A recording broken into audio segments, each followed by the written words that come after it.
saboda haka ya zamo dole mu yi addu'a, mu taya su addu'a, kuma abinda Iran take yi muna roƙon Allah ya karfafe ta. Duk ƙarfin da za a karfafa Isra'ila da shi akan Iran, Allah ubangiji ya karya wannan ƙarfin, Allah ya karya wannan ƙarfin. Al'ummar Larabawa kuma wannan musifa da munafirci da abun kunya da kuke ciki, Allah ya fitar da ku. Ba su da wani buri dai su karar da al'ummar musulmi gabaki ɗaya a ko'ina, su shafe sunan musulunci. Ba su da wani rabo a wajen da suke, amma na duniya ba su da rabo a wannan wajen. Amma an ɗauko su an kafa su a wannan wajen, kuma suna ta mamayen ƙasashen musulunci, suna ta mamaya. A zuciyarsu suna jin cewa ihtilal ɗinsu sai ya dangane da Makka da Madina, haka suke je a ransu. Suna da awan ai ƙasan kakanninsu ne, fitar da su aka yi daga ƙasar. Sun yi abin da suka yi a Falasɗin, a Gaza, sun gaba wani abin da ya faru. Hatta ruwan sha Larabawa suna tsoron su ɗauka su kai ma 'yan uwanmu musulmi da ake kashe su a Gaza. Kullum sai an ce an kashe mutum 100 kaza, a kai hari a asibiti, a kai hari a makaranta, yara ƙananu an kashe mutum sama da 60,000. Amma al'ummar Larabawa suna tsoron su ɗauki ruwa da abinci ma su kai su taimaka wa Falasɗiniyawa, sai dai kawai a ce Allah wadare.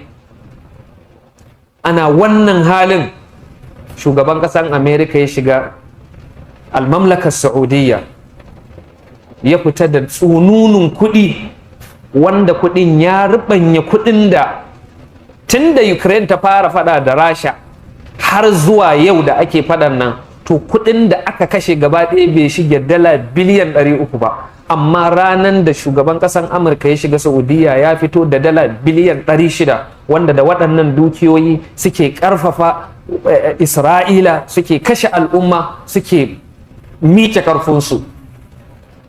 To Isra'ila sun rushe Gaza gaba ɗaya, sun juya Lebanon suna ta rushe ta, da Yemen suna ta rushe ta, sun yi abin da suka yi a ƙasashe daban-daban. To babu wata ƙasa mai ɗaga musu yatsa sai Iran. Iran ba ta ɗaga hannu ta mayar musu da wani martani ba, ita dai Iran tana taimakon waɗannan mazlumin ɗin. To don haka yanzu da take ganin ta yi ƙarfi, tana ga ta yayyanke hannu da ƙafafuwan wato Iran, saboda haka yanzu sun juya da makamai akan Iran.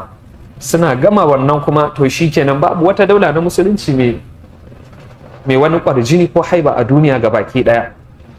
Sun kakkashe mutane, sun kashe malamai, sun kashe ƙwararru, suna igtiyal.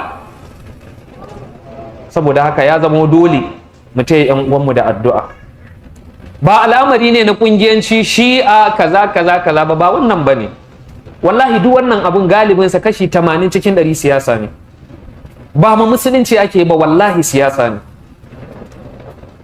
Shi addinin musulunci ma babu ruwansa, ko arne ne aka cuce shi, addinin musulunci ya ce ka taimaki wannan arna, ballantana dan uwanmu musulmi. Saboda haka ya zamo dole mu yi addu'a, mu taya su addu'a, kuma abinda Iran take yi muna roƙon Allah ya karfafe ta. Duk ƙarfin da za a karfafa Isra'ila da shi akan Iran, Allah ubangiji ya karya wannan ƙarfin, Allah ya karya wannan ƙarfin. Al'ummar Larabawa kuma wannan musifa da munafirci da abun kunya da kuke ciki, Allah ya fitar da ku. In ba za ku fita ba kuma Allah ubangiji ya karya ku, ya kawo masu gaskiya, masu tausayi, waɗanda za su koma su duba tarihin musulunci da gwagwarmayan da aka yi domin kafa addinin musulunci. Amma yanzu gashi nan ana sayar da musulunci bisa manin baksin da rahima ma'aduda. Yar kankanuwan ƙasa da mutanenta ba su kai sun kawo ba, tana ƙoƙarin ta mamaye sharqul ausat gaba ɗaya, wanda ba su da rabon komai a wannan ƙasar. Allah ubangiji ya taimaki 'yan uwanmu. Wannan ya zama dole mu dage da addu'a, mu ƙara addu'a, mu ƙara addu'a. Annabi ya ce wanda al'amarin 'yan uwansa musulmi bai dame shi ba, to baya tare da mu. To al'amarin Iran ya dame mu, Allah ya taimake ta. So da ake yi a karya ta, Allah ubangiji ya karfafe ta. Zaluncin da ake yi a Gaza da Falastin da Lebanon da sauran kasashe, Allah ubangiji ya nuna mana ƙarshen azzalumai. Manzon Allah sallallahu alaihi wasallama ya ce addu'an waɗanda ake zalunta Allah zai amsa ko zuwa yaushe ne. To wallahi duk wanda yake raye Allah ya bashi tsawon rai sai ya ga bala'in da zai samu wannan ƙasa, wallahi sai ya gani. Allah ba zai bari ba. Allah ubangiji ya taimake mu. Qumu ila salatikum yarhamukumullah.